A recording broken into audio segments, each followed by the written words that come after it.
Shalom saudara, sesuai tuntunan yang diterima oleh gembala kita, tahun 2025 adalah tahun penuaian, the year of harvest.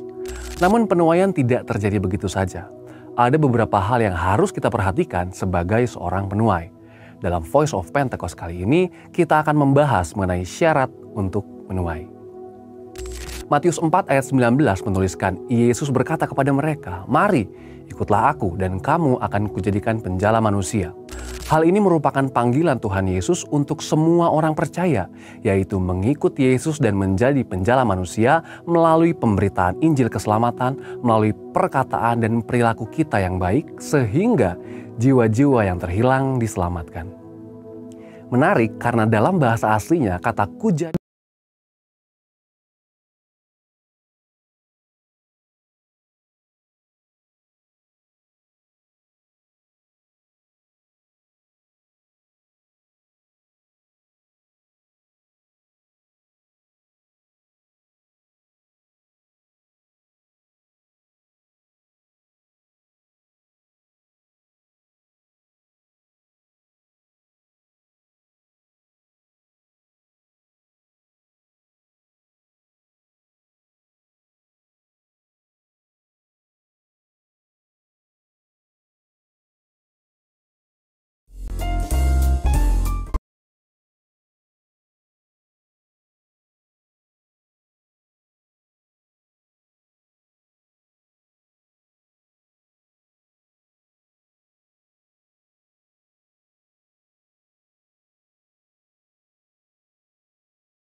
Shalom saudara, sesuai tuntunan yang diterima oleh gembala kita, tahun 2025 adalah tahun penuaian, the year of harvest.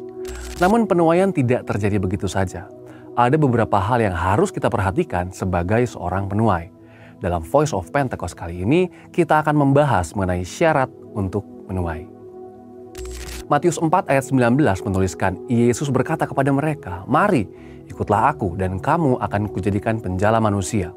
Hal ini merupakan panggilan Tuhan Yesus untuk semua orang percaya, yaitu mengikut Yesus dan menjadi penjala manusia melalui pemberitaan Injil keselamatan, melalui perkataan dan perilaku kita yang baik, sehingga jiwa-jiwa yang terhilang diselamatkan.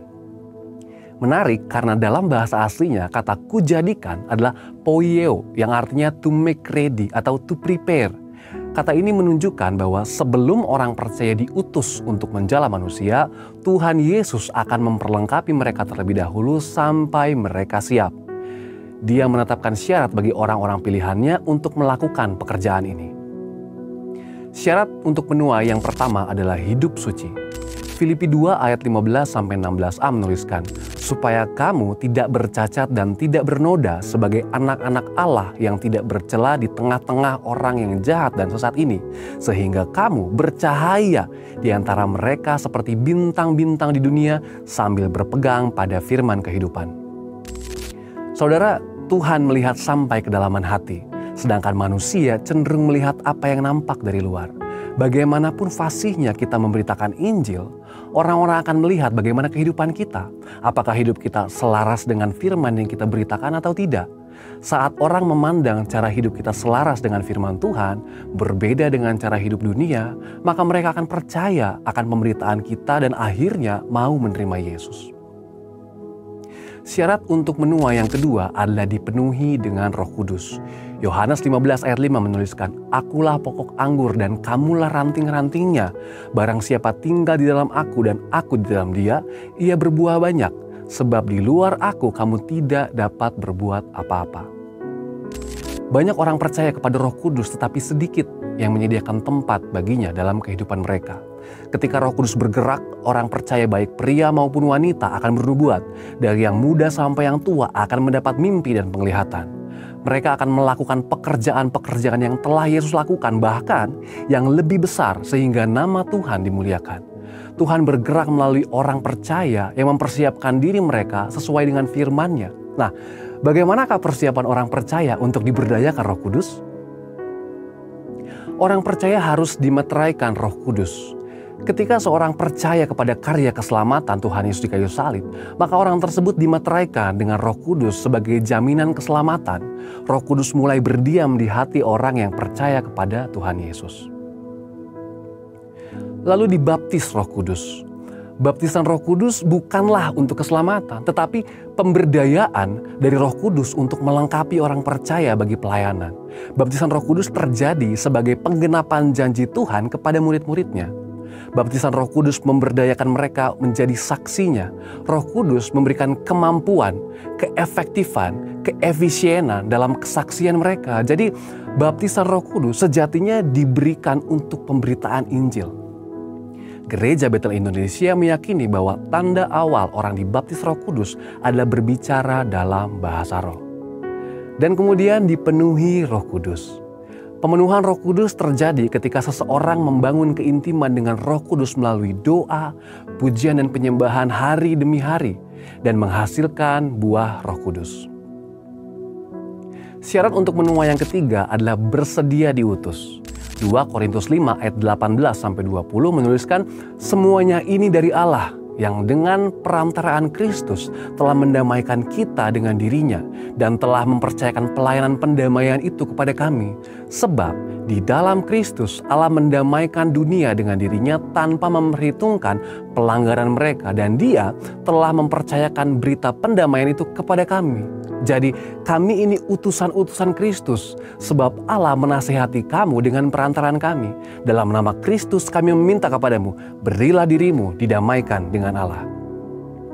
Pendamaian merupakan pemulihan hubungan orang berdosa ke dalam persekutuan dengan Allah yang diterima melalui iman dan pertobatannya dalam Kristus. Tuhan sudah mendelegasikan otoritas kerajaan Allah di bumi melalui gerejanya. Gereja telah dipercayakan sekaligus bertanggung jawab atas pelayanan pendamaian, membawa semua orang untuk diperdamaikan dengan Allah. Kita sedang berada di dalam masa penuaian jiwa yang terbesar dan terakhir di akhir zaman ini. Waktu Tuhan selalu tepat untuk penuaian jiwa. Tetapi tanggung jawab dan kesiapan seorang penjala manusia sangatlah penting untuk penuaian jiwa.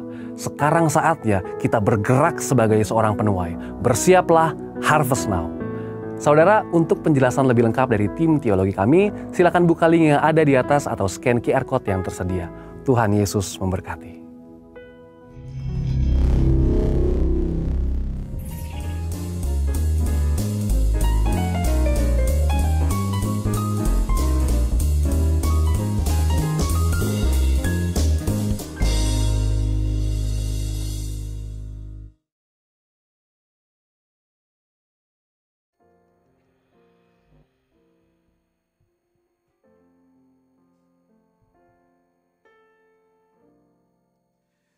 Betapa hatiku berterima kasih, Yesus. Kau mengasihiku, Kau memilikiku.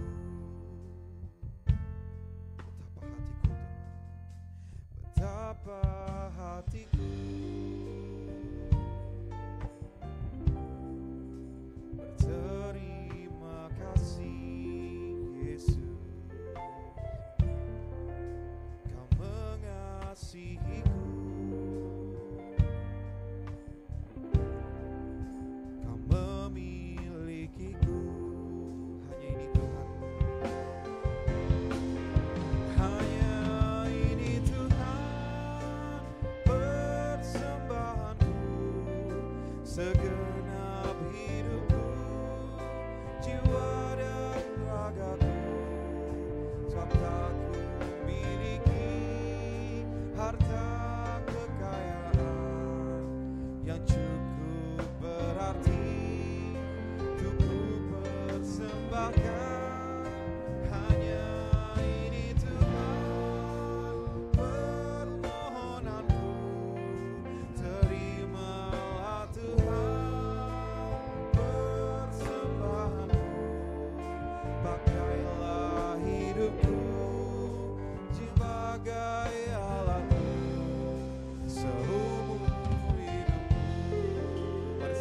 kita katakan dari awal. Betapa hatiku Tuhan, betapa hatiku berterima kasih kepadamu Tuhan. Berterima kasih Yesus, Kau mengasihi kami, Kau mengasihiku, Kau memiliki kami Tuhan. Betapa hatiku Tuhan, betapa hatiku berterima kasih. Terima kasih Yesus, Kau mengasihiku, Kau memilikiku.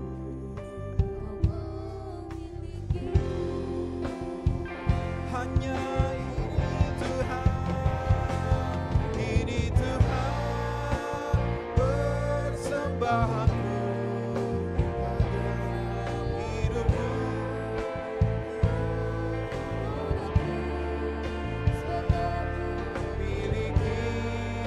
harta kekayaan yang cukup berarti untuk ku persembahkan. Hanya ini Tuhan permohonanku, terimalah Tuhan persembahanku.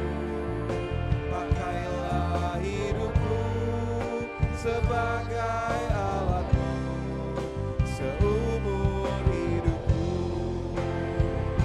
Hanya ini Tuhan, ini Tuhan persembahanku, segenap hidupku, jiwa dan ragaku, sebab tak ku miliki harta kekayaan yang cukup berarti untuk ku persembahkan.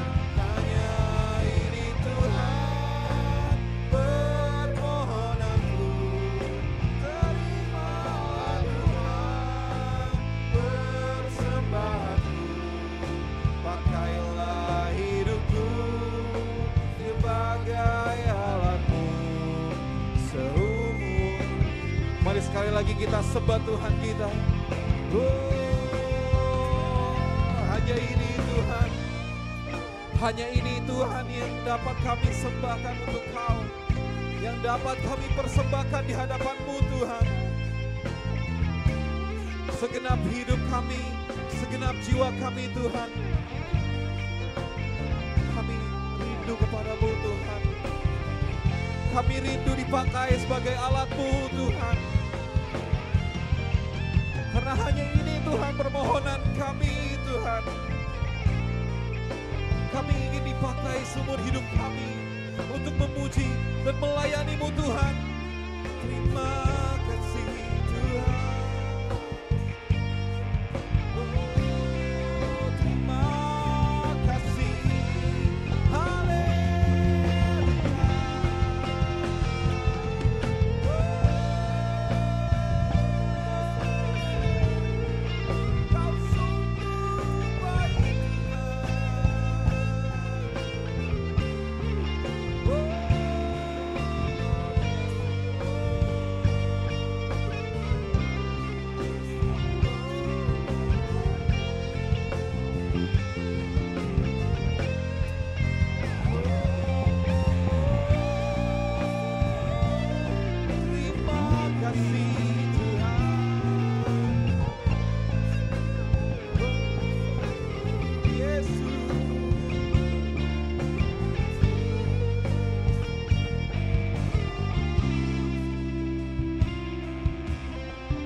Sama-sama kita katakan, hanya ini Tuhan.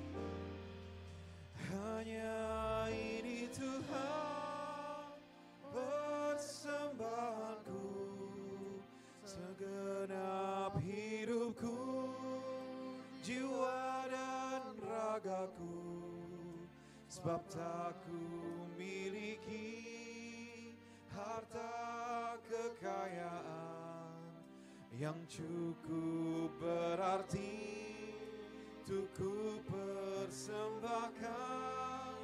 Hanya ini Tuhan, permohonanku. Terimalah Tuhan persembahanku. Pakailah hidupku sebagai alat-Mu seumur hidupku. Mari sama-sama kita bangkit berdiri dan katakan, oh hanya ini Tuhan. Pasemi silakan maju ke depan. Hidupku, jiwa dan ragaku, pakai ku miliki harta kekayaan yang cukup berarti untuk persembahkan. Hanya permohonanku, terimalah Tuhan persembahanku. Pakailah hidupku sebagai alat seumur hidupku. Pakailah hidup kami, pakailah hidupku sebagai alatmu seumur hidupku. Sekali lagi, pakai hidup kami, pakailah hidupku sebagai alatmu seumur hidupku. Mari sembah Tuhan sebentar.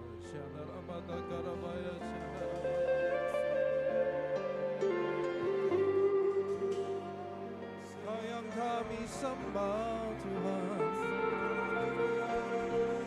Terima kasih Tuhan. Kau yang ajaib, Kau yang ajaib. Haleluya. Kau kekasih hati kami. Tiada yang seperti-Mu Tuhan. Langkah demi langkah Kau yang menyertai, Kau yang selalu ada Tuhan, Kau yang selalu ada.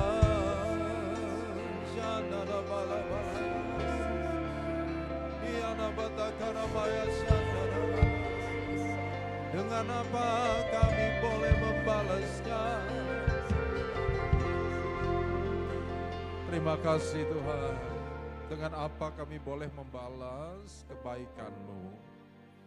Hari ini terima kasih untuk semua yang Tuhan izinkan untuk kami boleh ada di sini. Bapa, pimpin kami semua, urapi kami. Apa yang kami punya terbatas. Untuk itu hadirlah dengan kuasa-Mu. Sembuhkan yang sakit Tuhan saat firman-Mu dibagikan. Bahkan saat firman-Mu dibagikan, hibur kami yang sedang susah. Iman timbul Tuhan saat firman-Mu dibagikan. Sebab iman timbul dari pendengaran dan pendengaran akan firman Allah. Kuatkan kami yang sedang lemah. Bukakan jalan baru buat kami yang sedang mendapati jalan yang tertutup di depan kami. Sebab kami tahu Engkau sumber pengharapan kami yang gak pernah mengecewakan. Untuk itu kami mau submit di dalam kehendak-Mu sore ini, urapi kami, pimpin kami semua. Hanya di dalam nama Tuhan Yesus. Sama-sama katakan, amin, haleluya. Silakan duduk. Yang mau duduk, kalau enggak apa-apa. Shalom semua. Makasih, thank you. Aku enggak nyanyi. Ya, terima kasih untuk kesempatan boleh melayani di tempat ini ya. Saya mau kasih apresiasi buat penari-penari 2 orang tadi ya, luar biasa ya. Enggak ada yang tepuk tangan buat mereka. Ya. Cukup, waktu kita terbatas. itu gerakannya, kalau saya tuh udah pingsan di tengah jalan ya. Terutama begitu lagu, syalalalala, kan kenceng ya saudara. Mereka, luar biasa ya. Thank you ya, thank you. Kalian melayani dari pagi? Oh baik, ya. Saya pikir dari pagi berapa kali ibadah langsung ya. Saya tahu Pak Benny ini punya karunia menari juga. Enggak ya? Enggak ya? Oh ya baik, saya kira ya. Maaf. Oke, gimana hari-harimu, hari-hari saudara? Luar biasa ya. Yang sedang enggak luar biasa dengar ya, Tuhan pun sayang saudara, that's okay ya. Dan dia justru hadir dan mati untuk setiap kita di masa-masa kelam kita. Jadi buat saudara yang sedang merasa terpuruk hari ini dengar ya, Tuhan ada buat saudara kok. Ya. Oke, saya mau langsung kepada firman Tuhan, waktu saya dikasih 30 menit betul Ibu Desi? Jangan, yang itunya 30 kan? Ya oke, saya selesaikan dalam 27. Oke, saya kasih tema itu ya, Heavenly Promises. Boleh ditampilin nggak? Thank you. Ya. Coba pelan-pelan ya dengan heavenly promises. Begitu saudara dengar janji surgawi itu ya, janji-janji ilahi, apa yang ada dalam renungan saudara. Coba pelan-pelan. Nanti kita akan baca di Yohanes 14 ayat 6. Oke? Taruh itu dulu ya di hati saudara ya. Apa yang saudara bayangin waktu saudara saudara baca tentang janji ilahi itu, janji surgawi. Oke, kita baca firman Tuhan, Yohanes 14 ayat 1 sampai ayat 6. Nah ayat 6 menjadi ayat utama pembahasan kita hari ini. Kita baca ya sama-sama ya saudara, ada di multimedia juga buat saudara yang gak sempat lihat di handphone atau di Alkitabnya. Saya lihat nggak ada lagi yang bawa Alkitab kan, semua bawa handphonenya kan ya.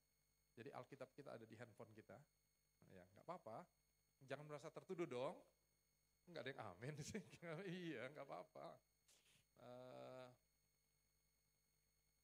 Saya ingat dulu kami bawa Alkitab ke tempat daerah yang nggak boleh ada Alkitab, pakai buku tuh. Ya, sembunyi-sembunyi saudara, masuk imigrasi gitu ya. Imigrasinya tanya, ini apa? Gift, dibungkus kado, Alkitab dibungkus kado supaya jadi kayak kado gitu. Tapi kok banyak sekali kadonya? Ya namanya kita ketemu kado gitu. Sekarang kita nggak usah pakai bungkus-bungkus, digital, keren nggak? Ya seru banget. Tapi saya senang juga ada melayani satu kali di daerah gitu, di daerah yang mungkin internetnya sulit atau yang lainnya. Semua bawa buku. Tahun ini gereja kami anak sekolah minggu buat project baca Alkitab buku. Ya, begitu itu dicanangkan di awal tahun, semua heboh. Kenapa? Nggak ada yang punya Alkitab lagi di rumahnya. Semua adanya di handphone. Jadi anak-anak ngajak papi maminya ke Gramedia untuk beli Alkitab. Lucu deh saudara, senang juga ya sekali punya Alkitab. Kalau dulu kan gitu ya, selalu ada salib di rumah, baru ada Alkitab di rak buku saudara. Oke? Walaupun kita nggak tahu apakah dibaca apa enggak, tapi dulu ada gitu. Saya berdoa sekarang Alkitab saudara ada di handphone, pasti dibaca, pasti itu. Aminnya agak kurang nih, puji Tuhan. Saya lihat wajah-wajah yang baca Alkitab di sini. Oke, yuk Yohanes 14, kita ayat 1, kita baca aja sama-sama ya. 1, demikianlah firman Tuhan, 1, 2, 3, janganlah gelisah hatimu, percayalah kepada Allah, percayalah juga kepadaku. Di rumah Bapakku banyak tempat tinggal. Jika tidak demikian, tentu aku mengatakannya kepadamu. Sebab aku pergi ke situ untuk menyediakan tempat bagimu. Terus, ayat 3. Dan apabila aku telah pergi ke situ dan telah menyediakan tempat bagimu, aku akan datang kembali dan membawa kamu ke tempatku. Supaya di tempat di mana aku berada, apa saudara? Kamu pun berada. Terus, dan kemana aku pergi, terus kamu tahu jalan ke situ. Ayat 5, menarik nih. Kata Thomas kepadanya, Tuhan, kami tidak tahu kemana engkau pergi. Jadi bagaimanakah kami tahu jalan ke situ? 6, kata Yesus kepadanya, Akulah jalan dan kebenaran dan hidup. Tidak ada seorang pun yang datang kepada Bapa kalau tidak melalui aku. Amin. Berbahagialah saudara yang membaca, merenungkan, dan menghidupinya. Saya mau kasih sedikit konteks latar belakangnya. Next ya. Next. Ya, terus. Ya. Saudara, ayat kitab Yohanes pasal mungkin kalau bisa dimulai 12, 13, 14 yang saudara baca, ini bagian yang terakhir di ayat di bagian Yohanes 14 sampai bahkan Yohanes 17 masuk doa Yesus Taman Getsemani, ya saudara. Saudara bisa melihat sebenarnya konteks ini ada saat-saat terakhir sebelum penangkapan. Kenapa saya angkat ayat ini juga karena kita sedang masuk pada minggu-minggu persiapan Paskah, Prapaskah. Kalau teman-teman Katolik bilang ini masa Prapaskah. Ya, serius sekali. Dan saya juga belajar di gereja untuk lebih fokus dengan hari-hari besar Kristen. Haleluya. Kadang-kadang orang Kristen tuh ya suka bahkan udah sangat casual dengan hari-hari besarnya, sehingga waktu ada hari-hari besarnya dia liburan. Dengar yang suka libur-liburan di hari-hari besar Kristen, dengar ya, Tuhan tetap sayang saudara. That's okay, ya enggak? Cuma jangan lupa ibadahnya. Enggak ada yang amin. Walaupun saudara di Bali, ada gereja di Bali. Saudara ada di satu tempat di Singapura, cari gereja dong hari itu. Amin ya. Kalaupun enggak bingung mau ke gereja, kumpul keluarga di kamar hotel saudara. Pasang YouTube sama-sama, doa sebentar, praise and worship, satu lagu, habis itu doa. Kita mengingat hari itu, gitu dong. Nah, kita lagi masuk masa-masa Prapaskah. Saya kan anak Bintaro nih, rumah saya dekat di sini. Bintaro, makasih. Kami ini angker, anak kereta. Kalau anak Pondok Gede kan nggak ada kereta ya. Terima kasih, kasihan. Kemarin saya khotbah di Bekasi, semua anak kereta. Ya Allah, ya, angker. Tapi kami juga rombongan Bintaro. Ya. Jadi saya naik KRL, pulang gitu, banyak yang pulang kerja, teman-teman Katolik banyak saya lihat di situ. Saya tahu mereka Katolik di mana? Mereka baru mungkin waktu itu lagi habis Rabu Abu ya. Jadi di sininya dikasih salib gitu, pakai hitam, pakai abu gitu. Saya pingin juga, pingin pakai spidol. Sebagai identitas, kadang-kadang kita lupa identitas. Nah saudara, ayat-ayat yang saudara baca ini adalah di waktu-waktu sebentar lagi Tuhan disalib gitu loh. Ya. Dan kalau saudara lihat tema besar, begitu Tuhan Yesus masuk ke Yerusalem terakhir, menarik nih. Kenapa? Dia masuk ke Yerusalem dielulukan sebagai raja. Hosana, Hosana. Ya enggak? Dia naik unta, amin. Kok amin? Keledai. Oh, saya ngetes ini ya. Ngetes ya. Keledai muda yang belum pernah ditunggangi. Dia naik gitu ya. Orang mengelu-elukan.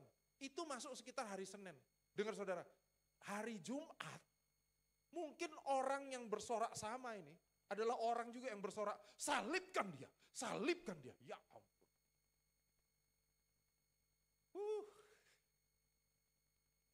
Ada hal yang kontras di situ. Apa temanya? Waktu Tuhan mulai masuk Yerusalem berkali-kali. Lagi ya saya bilang ya, berkali-kali. Tuhan ngomong gini, hey, this is our last time. Kita ini udah gak lama lagi lo ketemu. Aku sebentar lagi gak ada. Aku sebentar lagi pergi ke Bapakku. Ya. Nanti kalau saudara baca Yohanes 13, kita mulai baca ayatnya ya. Next slide tadi itu ya. Berkali-kali Tuhan menyatakan dia mau pergi. Yohanes 13 ayat 1. Saya bacakan buat saudara. Sementara itu sebelum hari Paskah mulai, Yesus telah tahu, dia udah tahu. Pada saatnya sudah tiba untuk beralih dari dunia ini kepada apa saudara? Bapa. Dia udah tahu belum? Udah tahu kalau lihat. Sama seperti ia senantiasa mengasihi murid-muridnya, demikian sekarang ia mengasihi mereka sampai kesudahannya. Nanti saudara lihat tragisnya di Yohanes 13 ini. Dia tahu dia raja. Dia tahu kuasa udah dikasih. Habis itu dia ngapain? Yohanes 13. cuci kaki. Saya langsung bertobat di situ. Seringkali saya merasa saya sebagai hamba Tuhan, sebagai gembala gereja gitu ya, merasa jabatan ini suatu bentuk posisi struktural. Iya sih, tapi fungsinya ngapain? Melayani dong. Ya.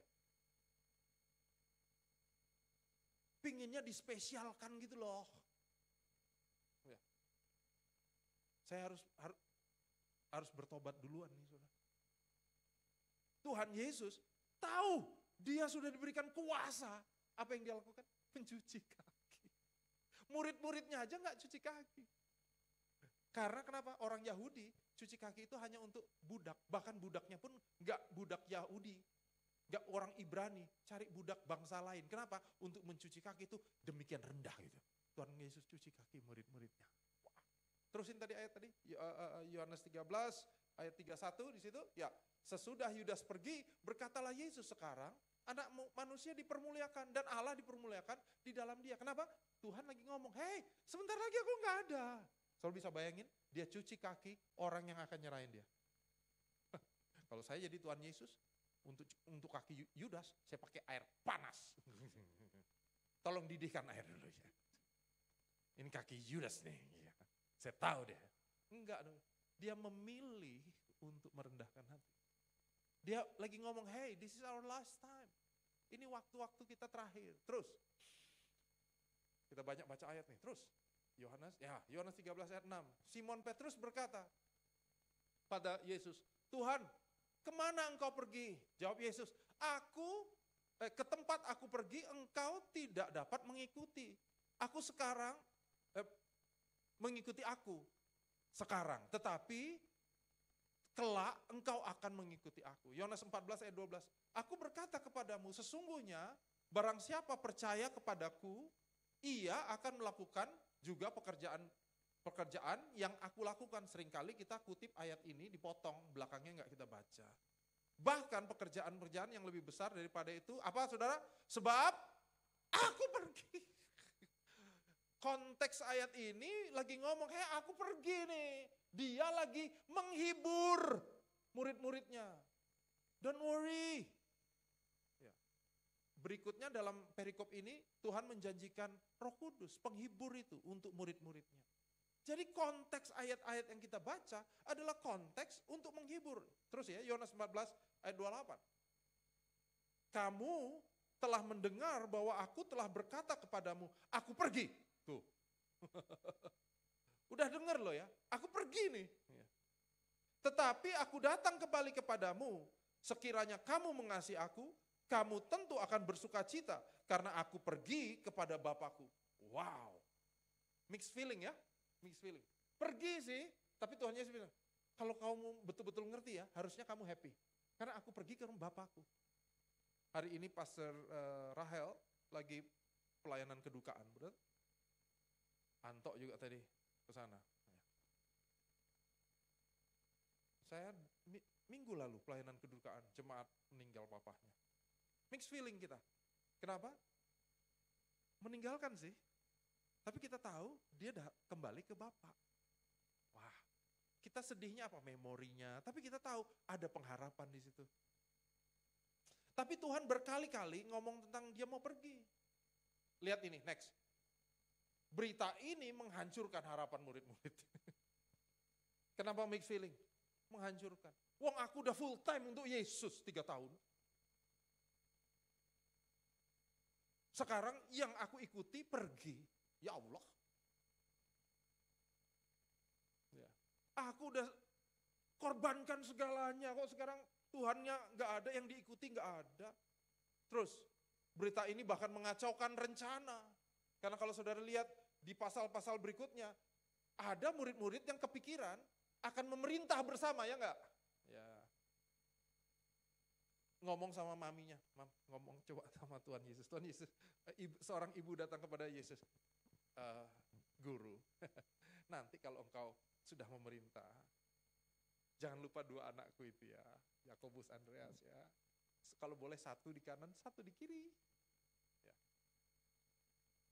Nanti kalau udah punya kedudukan, jangan lupa ya, Masuk kabinet kali enggak.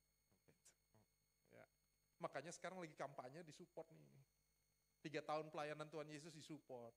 Supaya apa? Nanti paling tidak masuk pemerintahan nih. Kacau. Saudara, sorry ya, saya mau jujur. Waktu saudara dengar blessing tadi di depan, saya ulang lagi. Apa yang di hati saudara? Coba cek ya. Supaya aku hidup berlimpah-limpah, punya banyak. Waktu saudara dengar tahun penuaian, yang saudara di sini apa coba? Ada orang begitu, tahun penuaian, berarti aku berkatnya berlimpah-limpah, double portion, seportion-portionnya. Saudara lihat itu? Tentu ini bukan saudara, ini gereja di Kutub Utara bagian pedalaman 200 meter pinggir jurang, perempatan jalan, sebelah es mencair, jauh dari sini. Jauh banget. Di sebuah ruko di lingkungan mall gitu. Bukan di sini. Haleluya. Karena seringkali kita melihat janji Tuhan hanya berfokus kepada keinginan kita. Satu kali Pastor Yakub Trihandoko ya, ngomong gini, menarik untuk saya. Dia bilang gini, orang Kristen seringkali waktu dia kenal Tuhan Yesus, ketemu Tuhan Yesus, dia tidak merubah tujuannya, tapi dia merubah metodenya. Lagi ya, waktu seorang Kristen ketemu dengan Tuhan Yesus, kenal Tuhan Yesus, dan terima dia sebagai juru selamat, dia cuma merubah metode, tapi nggak merubah tujuan hidupnya. Dia kasih contoh itu. Kalau misalnya, ada orang yang pinginnya kaya raya, diberkati, sukses materi gitu ya. Dulu untuk mencapainya, Gunung Kawi. Untuk mencapainya opo-opo. Orang pinter. Untuk mencapainya sikut sana, sikut sini. Oke, setiap kuburan keramat dia datang. Tiba-tiba kuburannya ternyata salah Habibnya. Gak ada Habib yang dikubur di situ, salah katanya. Ya. Tapi untuk itu dia lakukan semuanya. Begitu dia kenal Tuhan Yesus, tujuannya gak berubah. Yang dirubah metodenya. Sekarang apa yang dibuat? Doa semalaman. Praise and worship. Ya. Enggak sikut sana, sikut sini sih, tapi biarlah mamon ini menjadi sahabat. Memakai berkat untuk kerajaan Allah. Ya. Tujuannya tetap metodenya yang ganti. Tahukah saudara, dia bukan cuma juru selamat, tapi juga dia Tuhan. Kita bukan hanya soal selamatnya, tapi Tuhan dia pemilik hati kita. Amin gak amin, harus amin. Makanya kalau saudara lihat di situ, tidak ada seorang pun dari murid, next slide, yang mempedulikan hal itu. Kenapa saudara? Memang mereka datang kepada Yesus punya keinginan sendiri. Begitu Tuhan pergi bingung, kok pergi sih? Bukannya kamu Mesias. Mesias dalam konteks Yahudi harus berkuasa. Membangun pemerintahan yang baru. Mereka langsung pikir, ini Romawi pasti kalah ini. Yesus berkuasa loh. Badai disuruh stop, bukan keren. Ya. Airbender dia kan. Bisa mengendalikan udara. Ya. Jadi bayangannya kalau Romawi datang dia tinggal angin.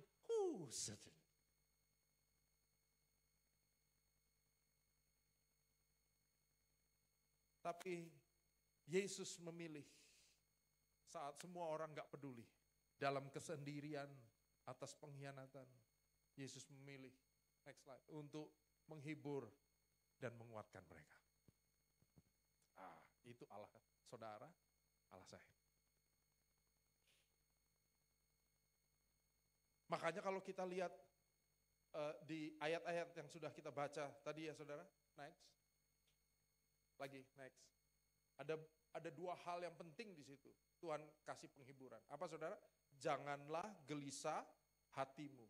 Dia bilang apa? Percayalah kepada Allah, percayalah juga kepadaku. Saya kasih keterangan di situ. Rasa aman di dalam percaya. jika kita bisa mempercayai Allah yang nggak terlihat, kira-kira gitu ya. Tuhan lagi ngomong, hei percayalah kepadaku, karena sebentar lagi nggak lihat. Aman, kamu tuh aman karena aku. Terus ya, di rumah Bapakku banyak tempat tinggal katanya. Jika tidak demikian, aku mengatakannya kepadamu. Sebab aku pergi ke situ untuk menyediakan tempat bagimu. Dan apabila aku pergi ke situ dan telah menyediakan tempat bagimu, aku akan datang kembali dan membawa kamu ke tempatku, supaya di tempat di mana aku berada, kamu pun berada. Saudara, ada satu lagu yang saya suka lagunya. Saya suka lagunya ya. Lagunya bilang gini, lagunya Sal tuh loh. Mungkinkah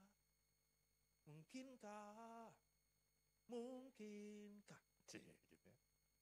Kau mampir hari ini. Bagus lagunya, liriknya bagus. Langsung anak musik ngangguk-ngangguk ya. Ada di satu gereja saya mulai gitu, mungkinkah, jemaatnya mungkinkah, langsung tahu semua ya. Kayak konser gitu. Tapi menarik, itu lagu ditulis Sal pribadi sebagai lagu tentang seseorang yang ditinggal, orang yang dikasihinya meninggal, dipanggil Tuhan. Dan dia menggambarkan surga menurut apa yang dia percaya. Dia bukan Kristen, jadi dia menulis apa yang dipercaya. Menurut saya terserah dia. Dan bagus kan, dia tulis apa yang dia percaya. Tapi saya mau katakan saudara, apa yang dia percaya beda dengan apa yang Tuhan ajarin. Untuk Sal nih, dan gak apa-apa kalau Sal percaya itu, Sal percaya bahwa surganya adalah tempat di mana yang tua muda lagi, katanya gitu ya. Yang tua muda lagi. Bapak Ibu yang merasa tua dengar, nanti di surga model Sal, engkau akan muda lagi. Wih, ini bagus sih dipikirinnya, cuma agak harus ada keterangan kan ya. Berapa muda sih? Buat saudara yang merasa muda yang pas ada 17, mungkin ada orang enggak, muda aku tuh 24 misalnya ya, 24 tahun. Tapi anyway, itu kan itunya pemikirannya dia dan oke saja. Kemudian dia bilang tempat yang enggak ada susah lagi. Semua happy. Ya. Untuk yang ini mirip dengan apa yang kita percaya. Untuk yang pertama tadi tua muda lagi agak beda karena untuk kita dirubah jadi tubuh kemuliaan. Jadi bukan daging lagi. Ini bukan soal tua muda. Bentuknya seperti apa? Kita bisa bahas panjang tuh di sekolah Alkitab. Ada yang merujuk kepada tubuh kemuliaan seperti Yesus, ya enggak? Masih makan, tapi bisa enggak ada waktu, tembus dinding, tapi makan ikan. Ya, menarik ya. Jadi kalau mau dipikirin gimana, pokoknya tubuh kemuliaan. Nah, tapi ini menarik. Tempat yang indah untuk Sal, kenapa? Karena dia menggambarkan tempatnya saking indahnya, sungainya dari, apa saudara? Yang tahu lagunya? Susu. Sungainya susu loh saudara, mantap ini. Pasti orang Bekasi happy ini. Karena saudara bisa bayangin Kalimalang isinya susu. Saya nggak tahu apakah ikan-ikan bisa hidup di susu ya, I don't know. Tapi paling tidak kalau dia banjir kita agak happy. Nggak terlalu berlumpur gitu ya. Anyway, apa bedanya surga ini sama apa yang saudara percaya? Apa yang Alkitab bilang? Hal yang baru saudara ngomong, saudara dengar.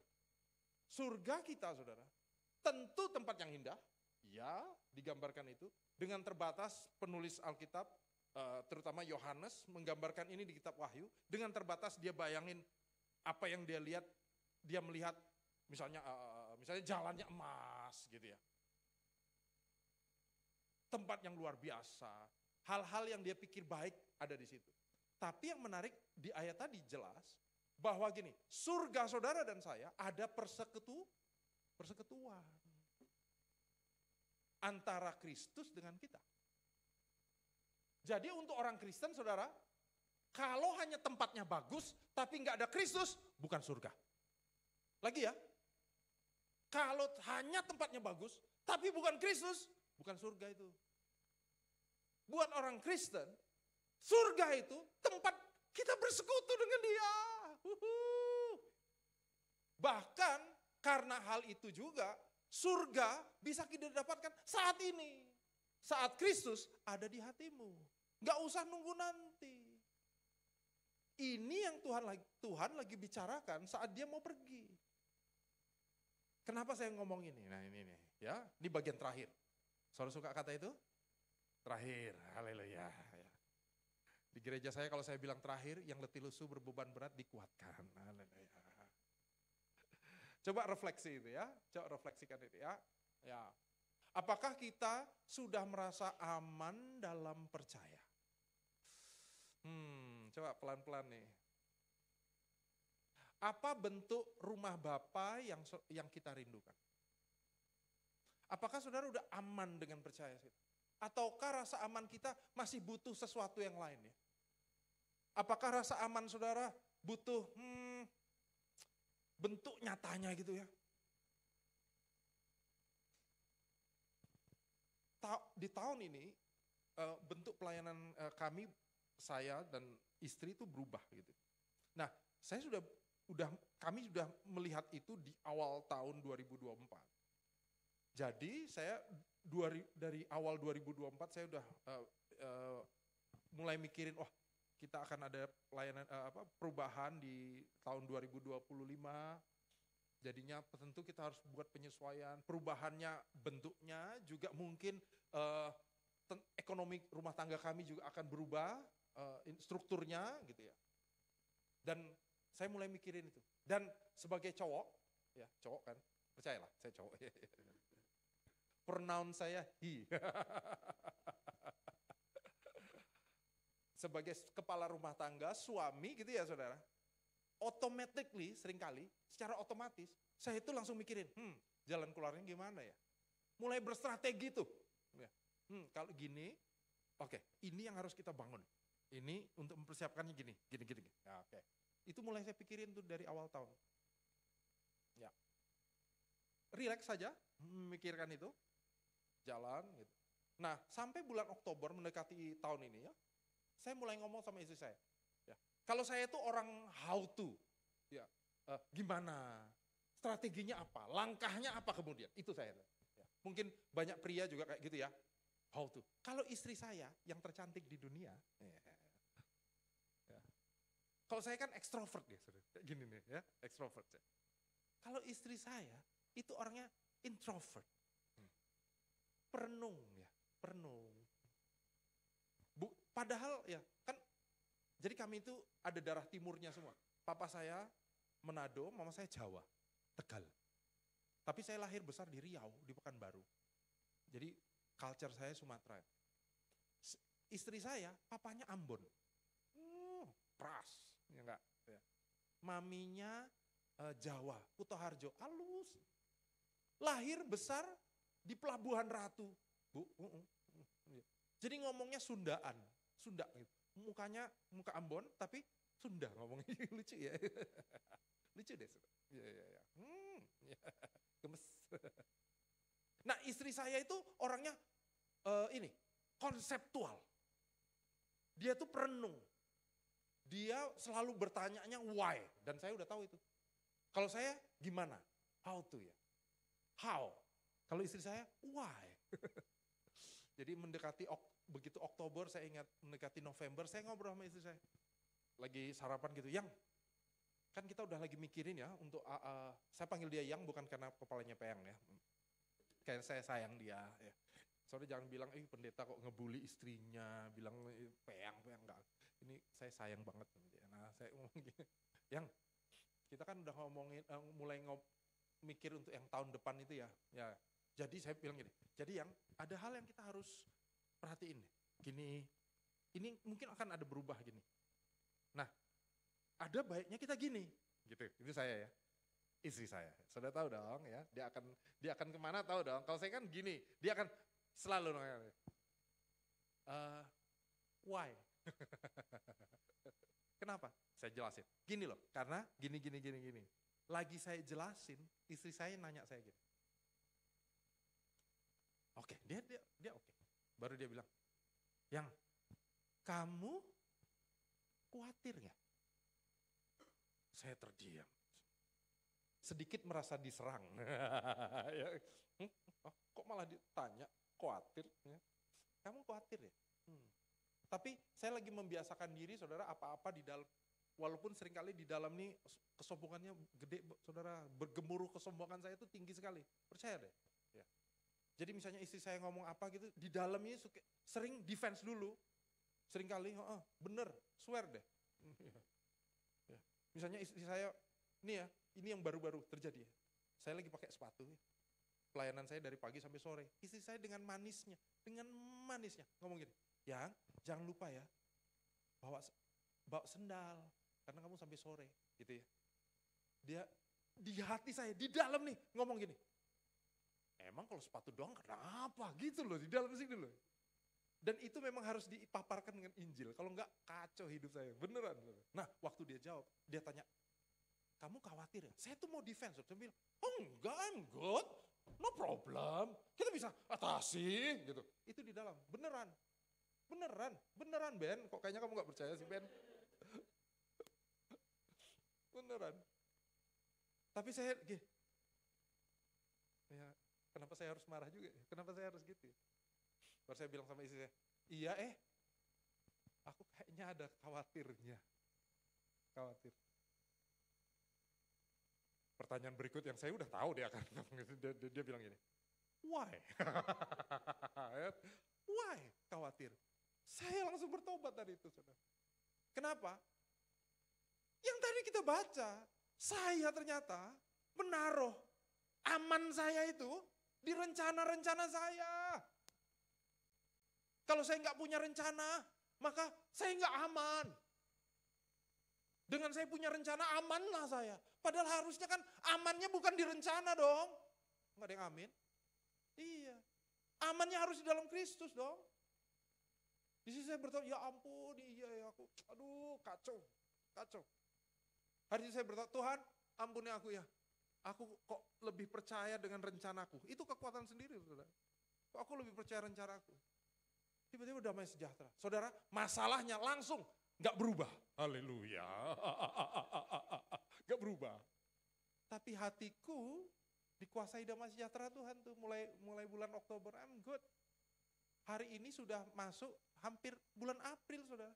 Dan semua yang saya rencanakan itu gak terjadi.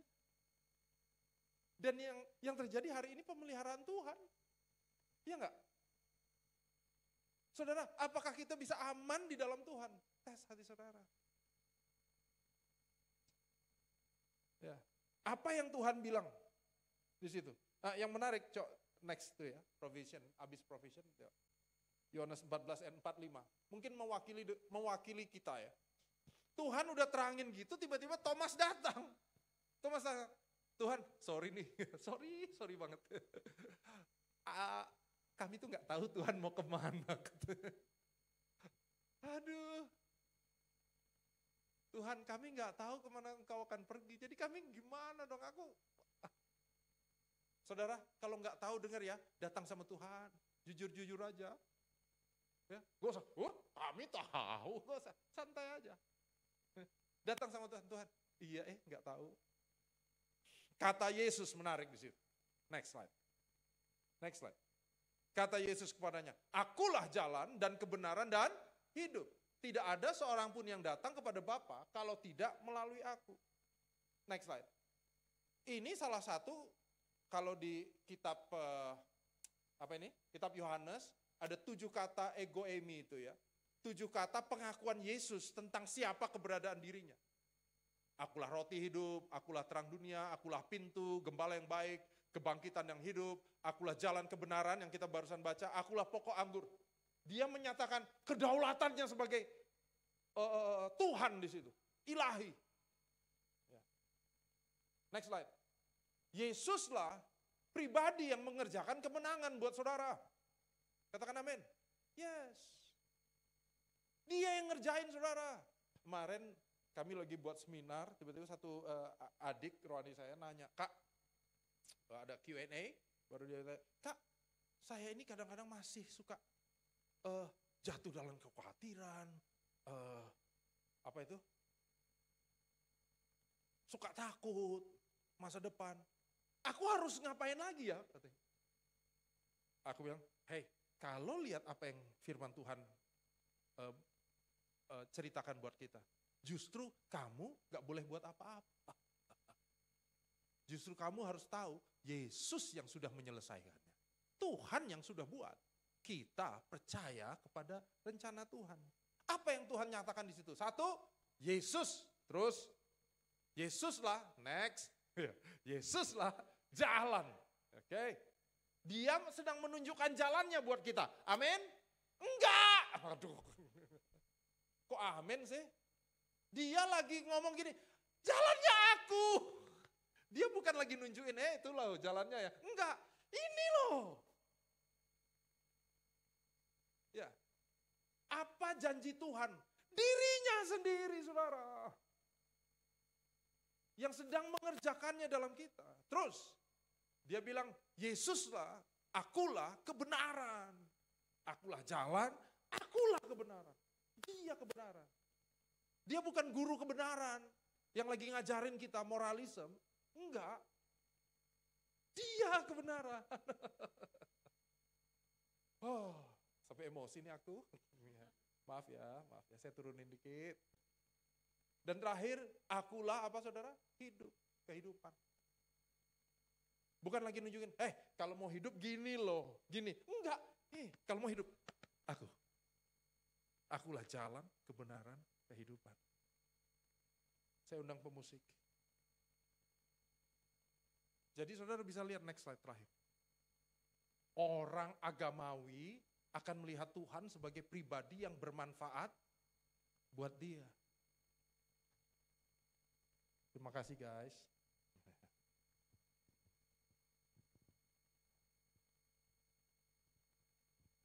Siap-siap C boleh. Namun orang yang hidup dengan Injil melihat Tuhan sebagai pribadi yang indah. Mampukah berita firman Tuhan, berita Injil buat saudara menggelora di hati ke saudara? Atau dia cuma jadi informasi? Saya berdoa firman Tuhan bukan hanya jadi informasi, tapi transformasi. Indonesia baru menang 1-0 dengan Bahrain. Ya. Sebagai pencinta bola saya perlu ngomong ini ya. Saudara tentu nggak tahu ya, mungkin saudara happy ya, mungkin. Atau mungkin saudara biasa aja. Wih, puji Tuhan Indonesia 1-0, okay? Menang. Buat saya yang mengikuti pertandingan pertama, waktu Bahrain sama Indonesia 2-2, dulu aja saya cerita ya, sama satu orang gitu ya, dia bilang, Indonesia Bahrain, kemarin Indonesia Bahrain, oh ya nonton, satu komplek juga nonton. Skornya berapa Sam? 2-2. Oh dia bilang gini, puji Tuhan Sam, yang penting gak kalah. Saya emosi banget. Kenapa? Karena dia gak nonton. Ya, Indonesia itu kan sama Bahrain gak pernah menang saudara. Gak pernah menang. Fisik aja udah, orang Bahrain kan Timur Tengah, hidung mancung, tinggi, lari kenceng. Sorry ya kamu yang di belakang, sorry ya. Dia padahal saya masih cerita Bahrain nih. Wah kalau lari kenceng banget tuh. Indonesia kalah terus dulu. Tapi yang Indonesia sekarang lain. Pemainnya, udah gak ada nama Agus gitu, gak ada saudara, gak ada ya. Straight, tim Haye, Tom ya, Tom Haye. Kipernya siapa? Paes. Kalau foto itu udah kayak pemain Eropa ya enggak? Ya, walaupun omanya Indonesia, siapanya Indonesia. Dan waktu itu Indonesia 2-1 sampai injury time. Indonesia 2-1 sampai injury time. Itu kami di kompleks nontonnya saudara udah teriaknya minta ampun. Begitu waktu 90 menit kan di TV ada plus 6. Kita, wah masih 6 menit lagi injury time. 6 menit. Begitu menit ke-6 itu Indonesia tuh nyerang Bahrain. Dan kita Indonesia. Seakan-akan orang sana denger. Padahal kan kita di komplek ya. Indonesia. Dan out. Gak kena. 2-1 nih. Biasanya kalau udah kayak gitu, itu peluit langsung habis tuh. Injury time-nya habis, udah lewat saudara, 96. Saudara menangkap ya, emosi saya menangkap ya. 96 menit harusnya habis. Tapi hari itu wasitnya lupa bawa peluit. Dia lupa bahwa dia bawa peluit. Jadi dia menikmati pertandingan gitu. Oh, wih seru banget ya Bahrain sama Indonesia. Ya, tenang lagi gitu. Lewatlah injury time sampai menit ke-8. Bahrain nyerang. Dan out. Kan udah lewat habis ya. Lewatnya udah double. Menurut saya. Menurut netizen. Harusnya tiup dong. Enggak, wasitnya menikmati pertandingan. Dia lupa dia bawa peluit. Dikasih corner Bahrain. Terakhir nih. Gol. Begitu gol, wasitnya ingat dia bawa peluit. Hah, ada peluit. Pit. Bagus banget lagi. Pit, 3 ampun deh. Wih, saya 2-2 sih, tapi untuk saya ini kemenangan yang dirampas. Untuk orang Bahrain, ini bukan kemenangan yang dirampas. Ini mujizat. Udah hampir kalah. Menang, seri dia. Sembarangan. Itu kalau saudara lihat, dengar pembawa acaranya itu kan orang Arab kan. Begitu gol, Alhamdulillah. Untuk kita tuh astagfirullah. Saudara bisa lihat, skornya 2-2. Buat saya yang nonton, yang tahu perjalanannya, ini harusnya menang. Ya, buat orang Bahrain mujizat. Berita boleh sama. Tapi buat saudara yang dengar gimana? Ya enggak? Waktu saudara dengar Kristus mati dan bangkit untuk saudara dan saya. Kalau saudara cuma gini ya, oh puji Tuhan lah, nggak ada Tuhan Yesus juga nggak apa-apa.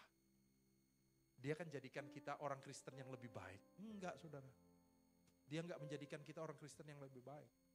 Dia menjadikan kita manusia yang mati, hidup. Yang nggak punya harapan, hidup. Kalau saudara tahu bahwa engkau dan percaya bahwa engkau mati nggak punya harapan, terima kehidupan sama Tuhan Yesus. Berita Injil mempesonamu. Bukan hanya tindakan, tapi mempesona. Tadi kamu sempat doa, engkau tuh mempesona kami banget. Biar firman Tuhan mempesona setiap kita hari ini. Yuk bangkit berdiri, kita doa.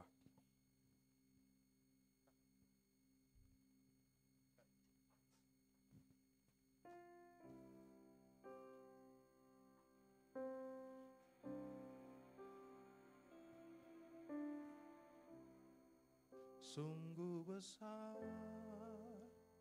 pengorbananmu bagiku, terlalu dalam untuk dimengerti. Sungguh besar,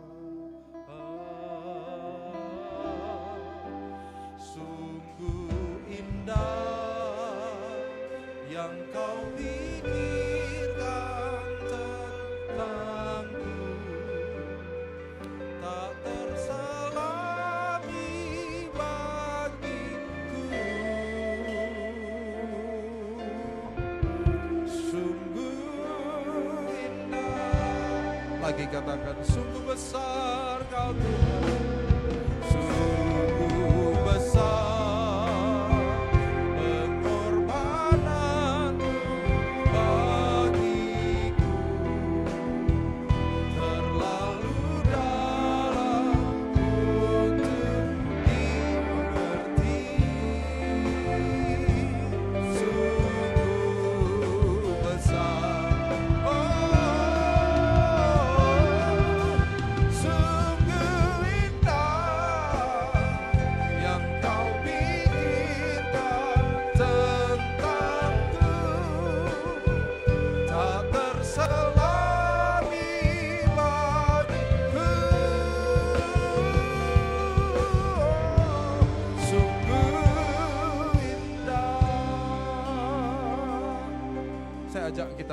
tangan kita sebentar, terlebih lagi buka hati kita. Bapa, kami mau buka hati kami kepadamu hari ini. Tilik hati kami Tuhan. Setiap kamar-kamarnya, setiap ruangnya, setiap lapisan di dalam hati kami. Tunjukkan kami kalau masih ada hal-hal yang kami taruh lebih dari Tuhan dalam hati kami. Bapa, kami mau bertobat. Kami mau taruh Engkau sebagai penguasa hati kami. Sebagai hamba-Mu hari ini aku berdoa untuk jemaat-Mu. Bapa, hadirlah dalam kehidupan mereka. Tunjukkan Tuhan. Beri pengertian, beri pemahaman. Supaya kami makin kagum sama Tuhan dalam kehidupan kami setiap hari. Berkati tangan-tangan yang dibuka Tuhan, hati yang dibuka kepadamu. Biar kami boleh makin memiliki pengalaman pribadi dengan Tuhan hari-hari ini. Dan saat penuaian sedang terjadi, kami tahu kami ada di dalam rencana-Mu. Kami gak mau hanya fokus dengan rencana kami sendiri, tapi kami mau turut dalam rencana Tuhan. Sebab Engkaulah jalan, Engkaulah kebenaran, dan Engkaulah kehidupan itu. Biar hidup Kristus itu ada menguasai setiap hati umat-Mu hari ini. Terima kasih Tuhan, terima kasih. Biar firman-Mu ini tumbuh di hati kami dengan subur, berbuah lebat, dan buahnya tinggal tetap Tuhan. Hanya di dalam nama Tuhan Yesus. Sama-sama katakan, amin. Tepuk tangan buat Tuhan. Kita akan langsung tutup dalam doa. Mari kita berdoa. Bapa, terima kasih buat sore malam hari ini. Kalau kami boleh ada di sini, biar Tuhan semua karena anugerah-Mu. Terima kasih Tuhan. Sebentar kami selesai dengan ibadah kami. Biar Engkau terus menyertai kami setiap langkah kami. Bapak, Ibu, Saudara yang terkasih, kita akan selesai dengan ibadah kita. Arahkan hatimu kepada Tuhan dan terimalah berkat Tuhan. Tuhan memberkati engkau dan melindungi engkau. Tuhan menyinari engkau dengan wajahnya dan memberi engkau kasih karunia. Tuhan menghadapkan wajahnya kepadamu dan memberi engkau damai sejahtera. Berkat yang berlimpah-limpah dari Allah Bapa di dalam kasih yang sempurna dalam nama Tuhan Yesus dan persekutuan yang indah dengan Roh Kudus menyertai kita semua mulai saat ini bahkan sampai selama-lamanya. Terima berkat Tuhan ini, sama-sama katakan amin. Selamat hari Minggu, Tuhan berkati. Minggu sore ini telah selesai, silakan satu duduk sejenak. Selamat hari Minggu, Tuhan Yesus memberkati.